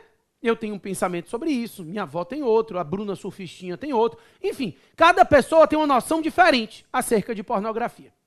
Determinado sujeito chegou num bar e encontrou uma moça no polidense, dançando no queijo. Né? Aqui na Bahia a gente fala dançando no queijo. Polidense. Tá aqui ela, ó. Peitos imensos, um braço para cá, o outro para lá, uma bunda enorme, joga um braço, uma perna para cima, a outra dá a volta. Uma coisa de louco. Daí, tinha uma mulher na novela que dançava. Lembram? As meninas devem lembrar. Tem inveja, né? Inveja não tem a ver com mulher, não, tá? Me entendam mal, não. Inveja é do ser humano. Ser humano tem inveja. Não existe inveja boa. Eu digo isso direto. No dia estava lá, que inveja boa, não tem. Você está andando na rua, vê uma mulher com uma bunda linda, você quer ter uma igual a dela? Não, você quer que a dela caia. Inveja é assim, é ruim, não tem jeito a dar. Mas enfim, como eu ia dizendo, estava lá, a moça no polidense, dançando, sobe, desce de helicóptero, uma coisa de louco. O administrador verificou a situação, entendeu que naquele local, essa atividade seria uma atividade ilícita, né? Porque seria considerado pornografia. Mandou fechar o espetáculo. O dono do bar propôs uma ação judicial. O juiz, então, foi verificar a situação. Ó, o juiz, deixa eu fazer ele. Aí, pronto. Tem uma gravatinha aqui. Aí o juiz foi verificar a situação. Quando ele olhou, ele disse o quê? Não tem pornografia. Isso aqui é arte pura, mais pura manifestação de arte. Não é todo mundo que entende todo tipo de arte, né? A arte é complexa mesmo, é assim que funciona. Enfim, volta ao show. Considerando que o administrador público atuou licitamente, dentro dos limites da lei, não houve excesso de poder, desvio de finalidade, nada disso. Pelo fato desse juiz não concordar com o critério de definição de pornografia, com a margem de escolha e de oportunidade e conveniência, ele pode mandar voltar ao show? Não. Poder discricionário é um poder administrativo e não jurisdicional. Então é importante que você entenda que esse poder discricionário decorre da lei. E por isso, se a pretexto de exercer atividade discricionária, o administrador extrapola os limites da lei, o judiciário pode anular esse ato. Então, existe controle judicial de atos discricionários? Sim, no que tange aos aspectos de legalidade. No que tange à legalidade, o Poder Judiciário controla os atos discricionários. Existe a possibilidade de controle judicial de atos discricionários no que tange aos aspectos de legalidade. Para que esse ato administrativo não extrapole os limites da lei, o Judiciário anulará qualquer ato ilícito praticado no exercício da atividade administrativa. Ainda que seja um ato discricionário, se ele extrapola os limites da lei, o Judiciário controla. O que não pode é o Judiciário controlar o mérito do ato discricionário. Então, o Judiciário controla os atos discricionários, no que tange aos aspectos de legalidade, mas não no que tange ao mérito. Esse juiz, ele não pode substituir a oportunidade e conveniência do administrador pela oportunidade e conveniência dele, juiz, porque isso é violação ao princípio da separação de poderes. Então, ele não pode substituir a margem de escolha do administrador pela do juiz. A ideia é que o judiciário vai analisar os atos discricionários somente no que tange aos limites do mérito. Vai verificar se esse mérito foi escolhido dentro dos limites da lei. Quando está assim, ó, concorrência ou leilão, é fácil você enxergar os limites da lei. Porque se ao invés de concorrência ou leilão, ele fizer convite, tomada de preço, pregão, ele está extrapolando os limites da lei. Então é simples você enxergar os limites da lei quando a lei traz critérios objetivos, concorrência ou leilão. E quando a lei se vale de conceitos jurídicos indeterminados como paz pública, tumulto, pornografia, moralidade, nesses casos, o limite do mérito é o princípio da razoabilidade. Ou seja, se esse administrador público, no exercício da atividade discricionária, a pretexto de fazer uma escolha de mérito, atua de forma desarrazoada, ele violou a lei. E aí, porque ele violou um princípio constitucional, né? E violando o princípio constitucional, cabe ao judiciário determinar a anulação desse ato. Então a ideia é de que é possível anular esse ato que viola princípio constitucional, como, por exemplo, o princípio constitucional da razoabilidade. Claro que tem que se tomar muito cuidado. Na prática, a gente vê algumas decisões judiciais de mérito sob a alegação de que é razoabilidade que está sendo violada, né? Mas, por exemplo, a gente tem julgado muito comum na jurisprudência que tem caído nas provas, e pode vir na sua prova de OAB também, no sentido de que o judiciário não pode interferir nos critérios de uma banca de concurso por se tratar de mérito administrativo. E se se trata de mérito administrativo, não estará submetido ao controle jurisdicional nesse mérito, né? Então, sempre a atuação discricionária, a atuação de mérito, se submete ao controle judicial no que tange aos aspectos de legalidade, no respeito à lei e aos princípios constitucionais. Ok? Beleza. Então, se esse ato discricionário viola a lei ou viola qualquer princípio da administração pública, inclusive o princípio da razoabilidade, se esse gestor atua de forma desarrazoada, violando o princípio constitucional, cabe ao judiciário determinar a anulação desse ato administrativo. Ok? Vamos lá. Os poderes da administração são 4. Sejam eles exercidos de forma vinculada ou discricionária. Eu quero falar sobre poder normativo, poder hierárquico, poder disciplinar e poder de polícia. Para começar, põe aí para mim o poder normativo. O poder normativo nada mais é do que o poder que a administração pública tem para a edição de normas gerais e abstratas dentro dos limites da lei, tá? Poder normativo não é poder legislativo. O poder normativo é o poder na edição de normas gerais e abstratas dentro dos limites da lei, não se trata de poder legislativo. O poder legislativo está fora da função administrativa de Estado, né? Vai se inserir na função de legislar mesmo, na função legislativa. Aqui não. Eu estou falando no poder de expedir atos administrativos normativos. Então, o poder normativo é o poder que a administração pública tem de expedir atos administrativos normativos. São normas gerais e abstratas obedientes à lei, dentro dos limites da lei, e que precisam respeitar o texto legal. Quando eu penso no poder normativo, você pode imaginar o seguinte: a lei diz assim, ó, não pode traficar entorpecente. Aí vem um ato normativo e diz entorpecente para fins de lei serão esse e esse. A ideia é de que esse poder normativo se dará dentro dos limites da lei. Respeitando os limites legais, a administração pode expedir normas gerais. Em casos de férias forenses, as causas urgentes serão tratadas em regime de plantão.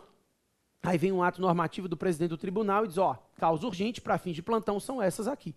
Então, na verdade, essa atuação normativa visa minudenciar e facilitar, viabilizar a aplicação da lei. A gente tem vários atos normativos, tá? São muitos. Resoluções, deliberações, instruções normativas. O mais famoso deles é o regulamento. Regulamento ou decreto, tanto faz. Regulamento ou decreto é a mesma coisa. O regulamento porque na verdade o decreto é a forma do regulamento. Né? A gente fala decreto regulamentar. O regulamento é o ato e o decreto é a forma pela qual o regulamento se apresenta.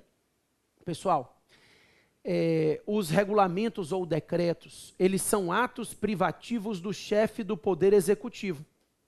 Então, só quem pode expedir um decreto ou um regulamento é o chefe do Executivo. Então, presidente da República, governador, prefeito, o chefe do Executivo, ele tem legitimidade para expedir regulamentos. A ideia é de que esse regulamento, esse decreto, ele vai ser expedido dentro dos limites da lei e vai minudenciar o texto legal. Então, o regulamento é um ato privativo do chefe do Executivo. Outras autoridades públicas podem praticar outros atos. Regulamento não. Regulamento é ato privativo do chefe do Poder Executivo, tá? Daí que a expressão poder regulamentar, ela hoje é mais restrita do que o que a doutrina tradicional costumava apresentar. Então, na doutrina tradicional, o poder regulamentar seria sinônimo de normativo, né? Se falava que os poderes da administração são normativo, ou regulamentar, hierárquico, disciplinar. Na verdade, a doutrina atual, que é a que a gente vai seguir para fins de prova, ela traz para a gente uma ideia de que o poder regulamentar é o poder de expedir regulamentos. Então, na verdade, o poder regulamentar é uma espécie do poder normativo. A ideia é de que esse poder regulamentar é o poder de expedir regulamentos, que nada mais é do que uma espécie do poder normativo.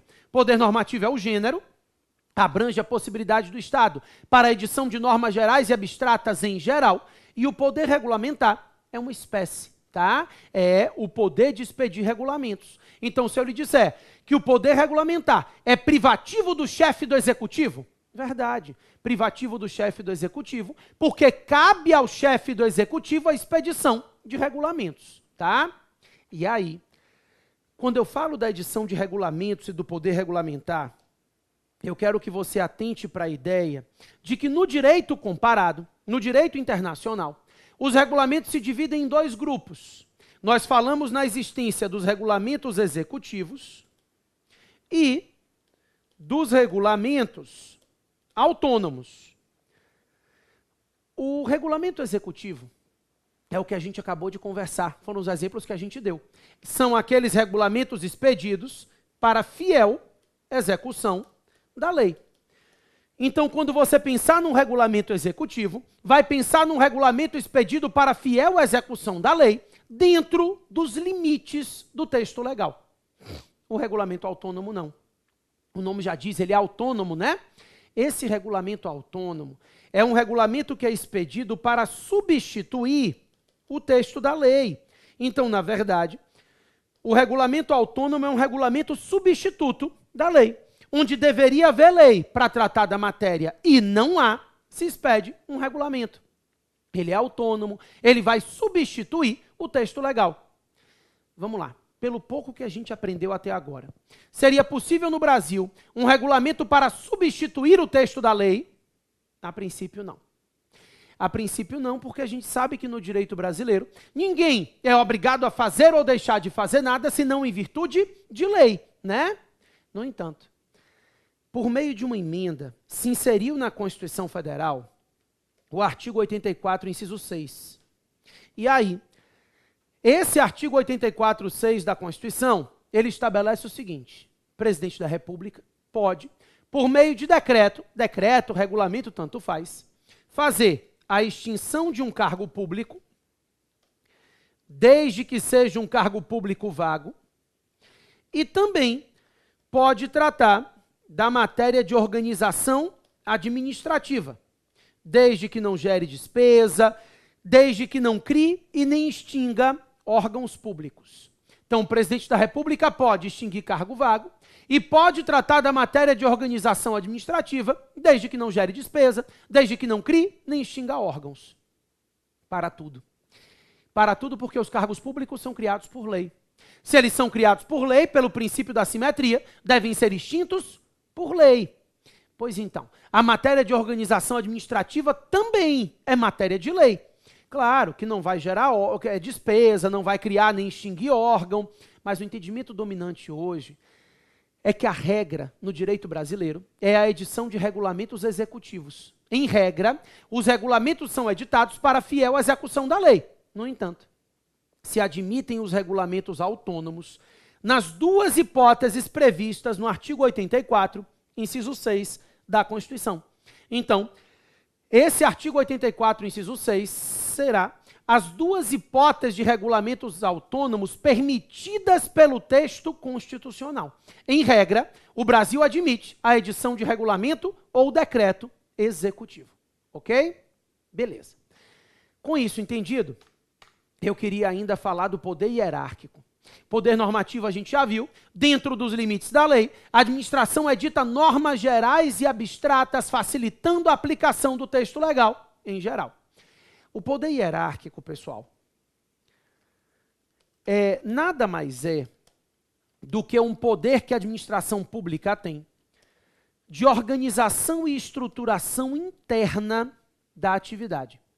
Então, o poder hierárquico é um poder interno, é um poder dado à administração para se organizar e se estruturar internamente. Sempre que você pensa na hierarquia, vai pensar na hierarquia como um poder interno. É um poder de organização interna, de estruturação interna da atividade. A hierarquia é isso, né? A administração divide as competências entre órgãos e agentes de uma mesma pessoa jurídica. Essa distribuição interna de competência, essa divisão de atividades internas com órgãos de nível hierárquico superior, outros de mesmo nível hierárquico, aqueles inferiores, tudo isso é uma estruturação hierárquica. O mais importante, por enquanto, na próxima aula a gente vai entrar nessa organização administrativa e vai entender melhor como ela funciona. Por enquanto, é importante que você tenha na cabeça que esse poder hierárquico, ele é sempre interno. Esse é o ponto mais importante dessa aula, desse aspecto na aula de hoje. A ideia de que não existe hierarquia externa, não há hierarquia entre pessoas jurídicas diferentes. Então, não há hierarquia da União para estados, para municípios, não há hierarquia da administração direta para a indireta, porque a gente vai ver que existe um controle. A União controla suas autarquias, controla suas empresas públicas, mas esse controle, ele não é hierárquico.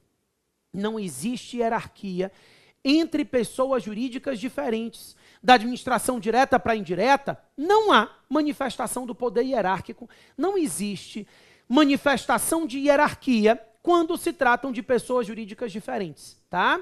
Essa hierarquia, ela vai justificar a delegação e a avocação de competências, e essa hierarquia pode se dar por atos de coordenação é o que a gente chama de hierarquia horizontal, né? O Ministério da Saúde, o da Fazenda, o da Educação, da Fazenda nem existe, mas Economia, Educação, enfim, é uma distribuição horizontal de atividades entre órgãos de mesmo nível hierárquico, mas também a hierarquia, além da hierarquia por coordenação, a hierarquia também se dá por atos de subordinação, que é a chamada hierarquia verticalizada, né? Órgãos de nível hierárquico superior, Ministério da Saúde, acima do SUS, de postos de saúde, de hospitais públicos, e aí se escalona as atividades também de uma forma verticalizada, órgãos de nível hierárquico superior e órgãos de nível hierárquico inferior.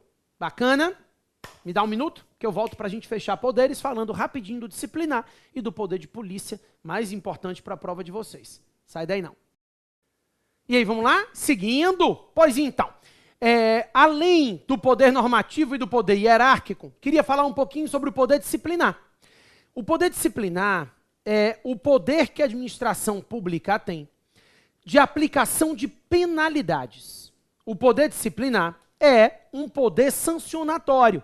Sempre que pensar no poder disciplinar, vai pensar na aplicação de penalidades, vai pensar na aplicação de sanções. Esse poder disciplinar, ele tem essa característica de ser um poder punitivo, tá? Um poder de aplicação de pena, um poder de aplicação de sanções. Mas nem toda sanção decorre do poder disciplinar. Isso é importante. É importante entender que o poder disciplinar é o poder de aplicação de penalidade, mas que nem toda penalidade decorre do poder disciplinar.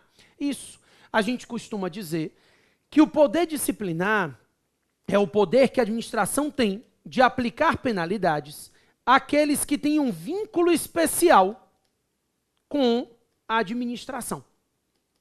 Então, sempre que pensar no poder disciplinar, vai pensar no poder de aplicar penalidades àqueles que têm um vínculo de natureza especial com o Estado. Você estacionou o carro em um local proibido, tomou uma multa. Multa é penalidade? Claro, não é doce, é penalidade. Decorre do poder disciplinar? Não. O que a gente tem aqui é um descumprimento de uma norma geral. Uma norma geral que diz que nessa rua ninguém estaciona. Então, o descumprimento da norma geral não enseja poder disciplinar. Mais adiante a gente vai ver que é poder de polícia. Mas agora, basta você entender que essa multa não decorre de nenhum vínculo especial. Ele descumpriu uma norma geral que diz que naquela rua ninguém pode estacionar, tá? Então, é diferente de um particular que celebra um contrato com a administração, descumpre o contrato e toma uma multa, porque agora a multa decorre da relação contratual. É diferente de um servidor que descumpre uma atividade pública e sofre uma suspensão, porque aqui também existe um vínculo especial, vínculo funcional, hierárquico, entre esse servidor e a administração. Então a ideia é de que o poder disciplinar é sempre aplicando penalidades àqueles que têm um vínculo especial, seja esse vínculo especial um contrato administrativo, seja ele o vínculo hierárquico, funcional. O fato é que esse vínculo específico que existe entre o Estado e esse particular é o que vai justificar a aplicação da pena. Ele está sofrendo a penalidade em razão da existência desse vínculo especial. É justamente o vínculo especial que vai justificar a aplicação dessa penalidade. Se não houvesse o vínculo, não haveria penalidade a ser aplicada. Tranquilo? Ótimo. Deixa eu te falar uma coisa. Além do poder normativo, do poder hierárquico e do poder disciplinar, nós temos o poder de polícia, da administração. Esse, sem dúvida nenhuma, é o mais relevante porque é o mais cobrado nas provas de vocês. Não é porque eu gosto mais, não. É porque ele cai com uma frequência muito maior nas provas. E aí, quando eu falo do poder de polícia, eu estou falando primeiro, não se confunde com a polícia judiciária, tá? A polícia judiciária é matéria de estudo do processo penal. Você se preocupou com ela em primeira fase de OAB. Essa polícia judiciária é a polícia de prevenção e repressão à prática de ilícitos criminais. Então, Sempre que você pensa na polícia judiciária, você pensa em corporações especializadas que vão realizar inquéritos policiais, é uma polícia investigativa e ela visa prevenir e reprimir a prática de ilícitos penais. A polícia judiciária é isso, é uma polícia de prevenção e repressão à prática de ilícitos criminais. Isso é o que nós vamos chamar de polícia judiciária. O que me interessa, para fins de prova, é a polícia administrativa.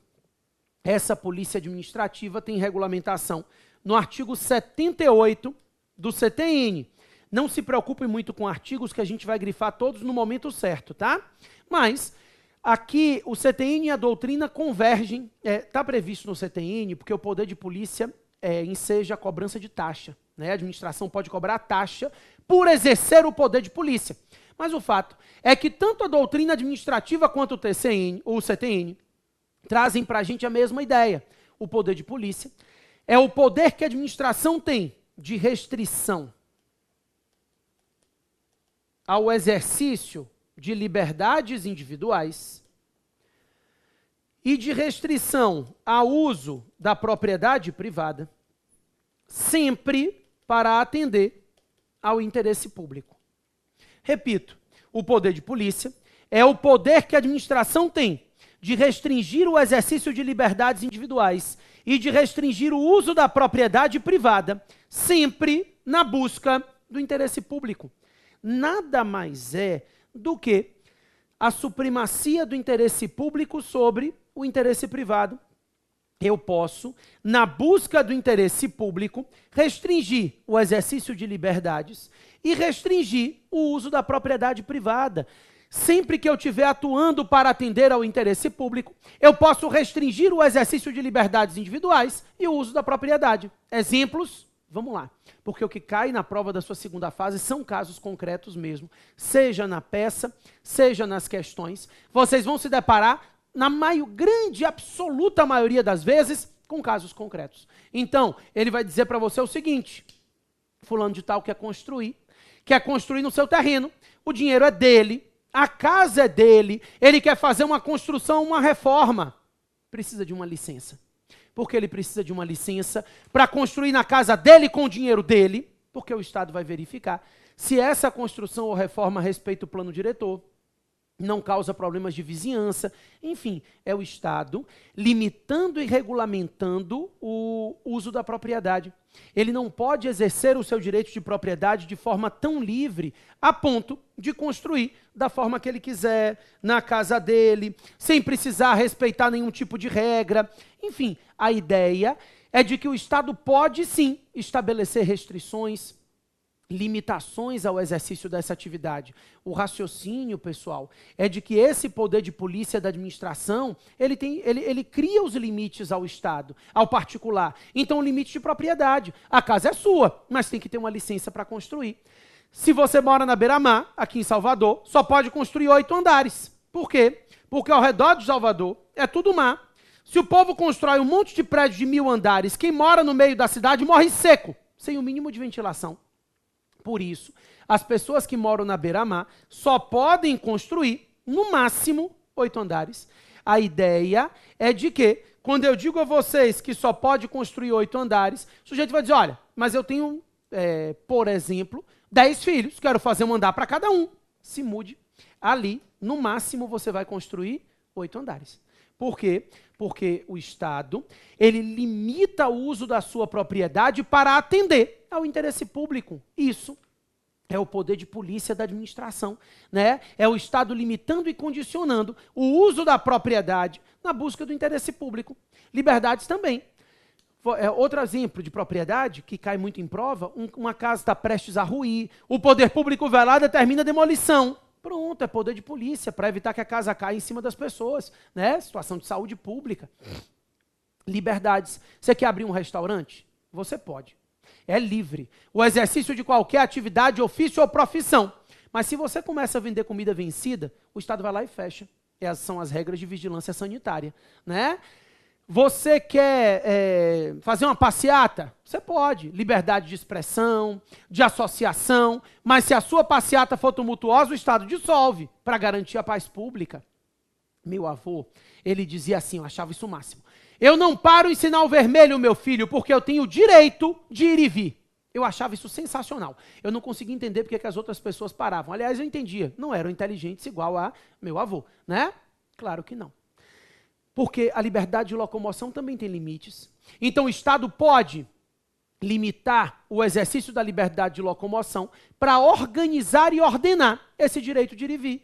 Então, o raciocínio é que se tiver tudo verde para todo mundo se bate. Ninguém nem vai nem vem. Para garantir que as pessoas possam ir e vir de forma ordenada, se estabelecem limites ao uso dessa liberdade, né, de locomoção.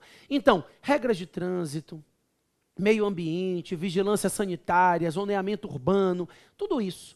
Diferente da polícia judiciária, que se limita a corporações especializadas, a polícia administrativa, ela está espraiada por vários setores da administração pública e ela limita e condiciona liberdades e o uso da propriedade privada, sempre com o intuito de condicionar esses interesses individuais ao interesse público. O raciocínio do poder de polícia é esse, é condicionar a atender ao interesse público o exercício de liberdades e o uso da propriedade privada, tá? A gente vai anotar algumas regrinhas aqui sobre o poder de polícia que são importantes. Põe aí para mim. Pelos exemplos que eu lhe dei, você já sabe, mas não custa anotar. Primeiro, o poder de polícia, em sentido amplo, que é o que interessa para a gente, ele pode se manifestar por meio de normas gerais ou por meio de atos individuais.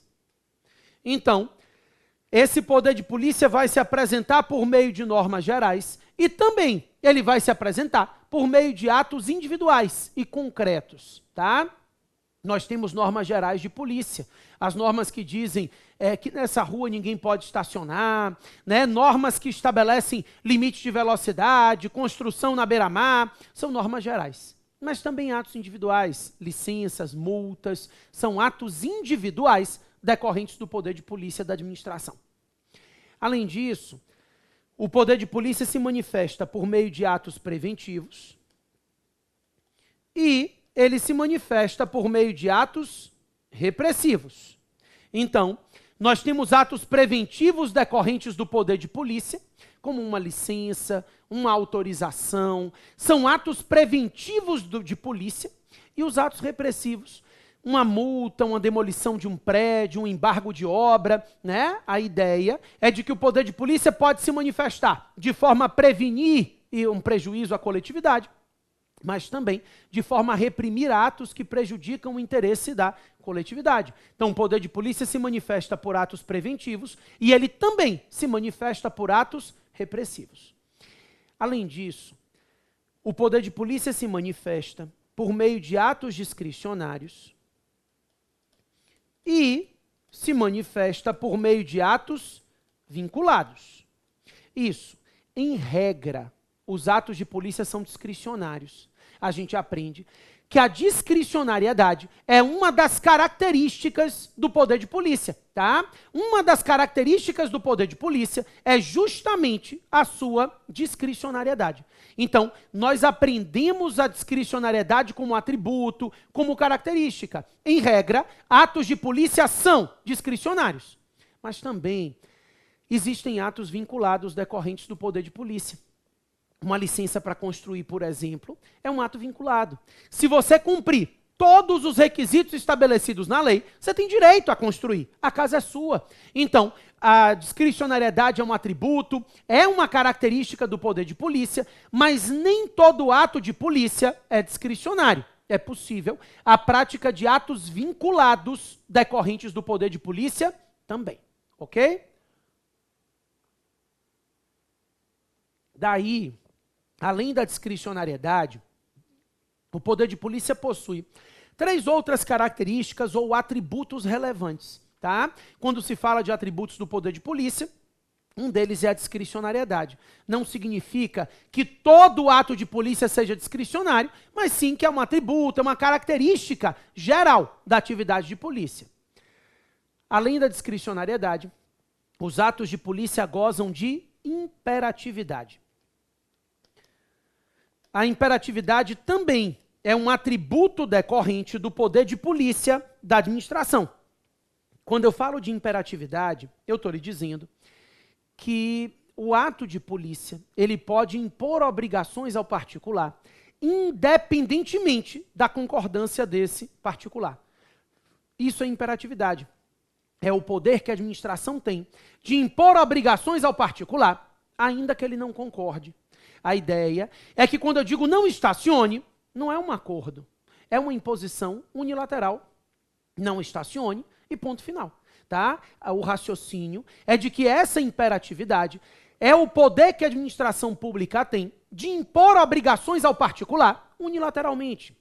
Ele impõe obrigações ao particular independentemente da concordância desse particular. Então, ainda que esse particular não concorde, ele se submete às imposições postas pela administração.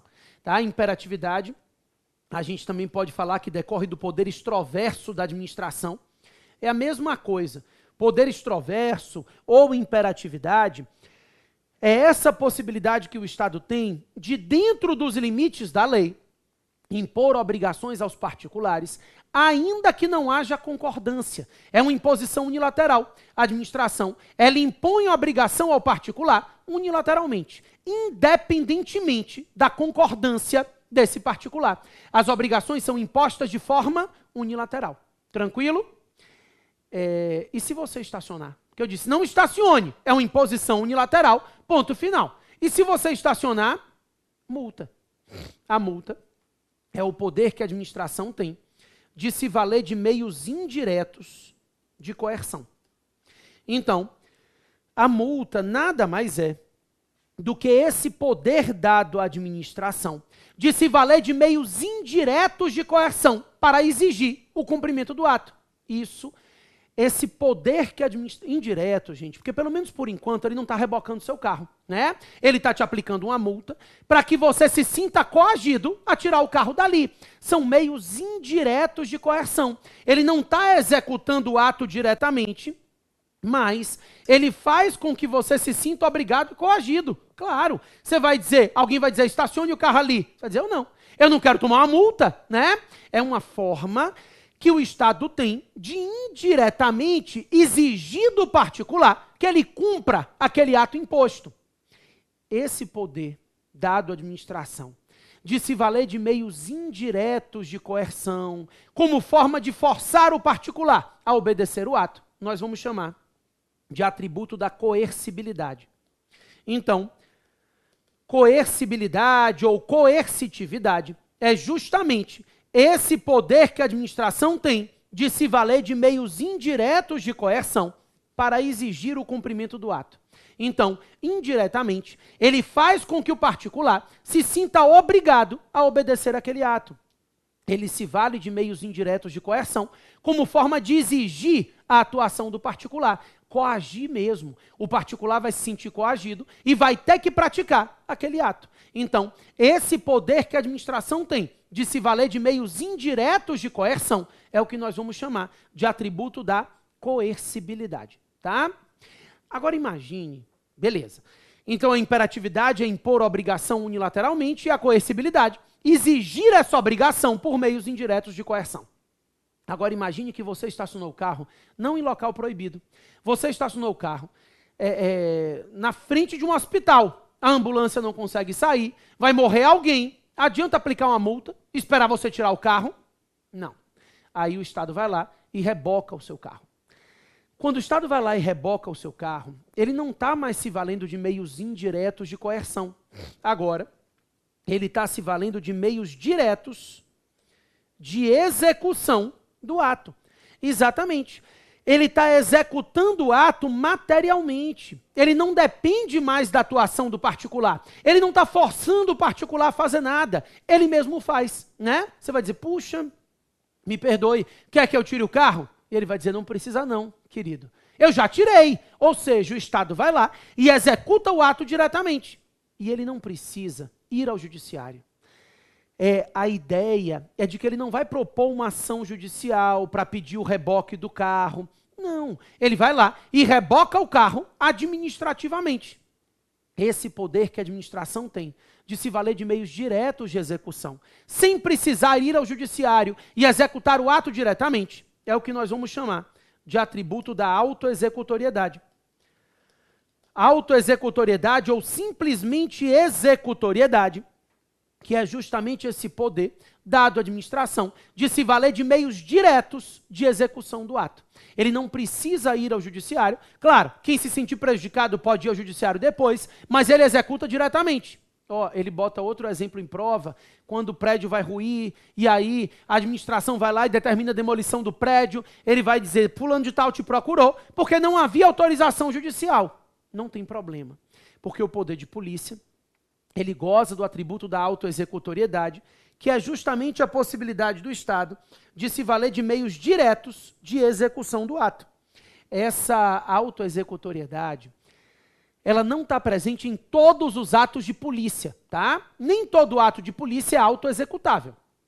A autoexecutoriedade ou decorre de lei, a lei prevê o ato como autoexecutável, ou então ela decorre de uma situação de urgência.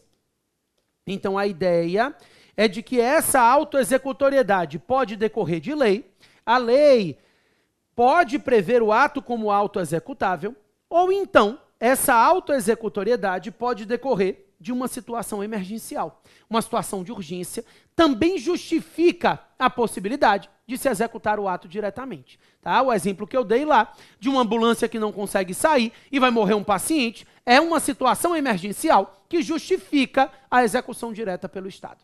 Beleza? Pessoal, vou te contar uma história. Olha que bacana a historinha. Isso. No final da história, a gente vai chegar a uma conclusão importante. A minha história começa com a edição da Lei 9649. A Lei 9649 é a lei que regulamenta os conselhos profissionais. A OAB não. A OAB tem estatuto próprio. Mas os demais conselhos de profissão, o CREA, o CRM, esses são regulamentados pela 9649. A 9649 diz o seguinte: os conselhos profissionais são particulares que atuam na prestação de serviço público por delegação. Então, de acordo com a Lei 9649, os conselhos profissionais, eles são particulares que atuam executando e prestando o serviço público por delegação do Estado. Essa lei foi submetida a uma ADI. Isso, ADI 1717. Não importa muito para a gente números, né? É uma ação declaratória direta de inconstitucionalidade. E essa ação direta de inconstitucionalidade foi proposta e julgada pelo STF. E o Supremo Tribunal Federal concluiu no seguinte aspecto: serviço público não. O que os conselhos profissionais fazem majoritariamente é o exercício do poder de polícia da administração. Isso. Esse conselho profissional, ele atua limitando e condicionando o exercício da sua liberdade profissional para atender ao interesse público. Isso é poder de polícia. Ele condiciona o exercício da sua liberdade profissional para que a sua liberdade profissional se dê atendendo ao interesse público. A ideia é de que esse poder de polícia limita e condiciona o exercício da liberdade profissional do particular para atender ao interesse da coletividade. Você passa 6 anos numa faculdade de medicina, mais 2 ou 3 fazendo residência, para exercer a função de médico. Você precisa de uma licença do CRM. E aí, essa licença vai ser concedida para que você exerça a sua atividade profissional.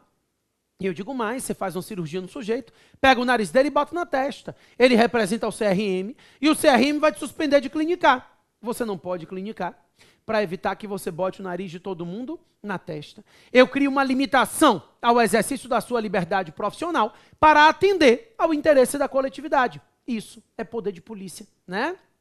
O sujeito em Brasília, o menino foi para o dentista arrancar um dente, o dentista arrancou tudo. A criança voltou para casa sem um dente. A família, obviamente, se sentiu prejudicada.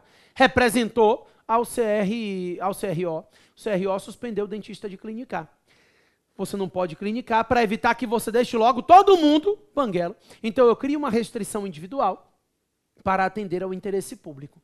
E aí, depois que chegou-se à conclusão de que os conselhos profissionais atuam na atividade de polícia, o STF disse que esse poder de polícia é atividade típica de Estado. E como atividade típica de Estado, não pode ser delegado a particulares. Então, o poder de polícia é atividade típica de Estado e não admite delegação a pessoas jurídicas de direito privado. Por isso, os conselhos profissionais hoje têm natureza jurídica de autarquia. A OAB não, né? A OAB é uma exceção. Mas, a princípio, os conselhos de profissão hoje são considerados entidades autárquicas. São autarquias. Como a autarquia é pessoa de direito público, pode exercer o poder de polícia. Autarquia é tema de próxima aula. Agora eu queria que você entendesse a frase anterior que eu disse. O poder de polícia é atividade típica de Estado e não pode ser delegado a pessoas jurídicas de direito privado. Certo? Aí eu te pergunto, e então, administração, colocar um radar para aplicar multa que extrapola o limite de velocidade, é poder de polícia? Claro. A administração pode contratar uma empresa que vai colocar o radar, extrair as multas e encaminhar para o Estado? Pode. Porque, na verdade, não se está delegando aí o poder de polícia em si, mas sim atividades executórias, que é o que nós vamos chamar de aspectos materiais do poder de polícia. Então, não se admite a delegação do poder de polícia, mas é possível delegar as atividades materiais necessárias ao exercício do poder de polícia. Essas atividades materiais, nós vamos chamar de aspectos materiais do poder de polícia, admitem delegação. Não se delega o poder de polícia propriamente dito, mas se delegam as atividades materiais necessárias ao exercício do poder de polícia. Na verdade, a doutrina costuma dizer que o ato de polícia pode passar por 4 ciclos diferentes. São o que a gente chama de ciclos de polícia. E aí se fala o seguinte: norma de polícia, né? Norma ou restrição, aquela norma que diz não estacione, não faça isso, é a norma de polícia. Fiscalização de polícia, então a colocação de um radar para verificar limite de velocidade e tudo mais. Consentimento de polícia, uma licença, uma autorização, são atos de consentimento. E sanção de polícia, uma multa, um embargo de obra, uma demolição de um prédio, tá? Então, nós temos a norma, que é a restrição, a imposição negativa, a fiscalização, o consentimento, licenças, autorizações e a sanção de polícia. Para a doutrina moderna, os atos de fiscalização e de consentimento admitem delegação. Então, é possível delegar atos fiscalizatórios, que são atos materiais, e também os atos de consentimento. Esses atos que geram direitos de consentimento, assim como os atos de fiscalização, admitem delegação. Não se pode delegar as normas restritivas, não se pode delegar ato sancionatório, punitivo, esses não admitem delegação. Ok? Beleza. Com tudo isso entendido, eu queria só que você anotasse umas regrinhas prescricionais para a gente fechar o tema, tá?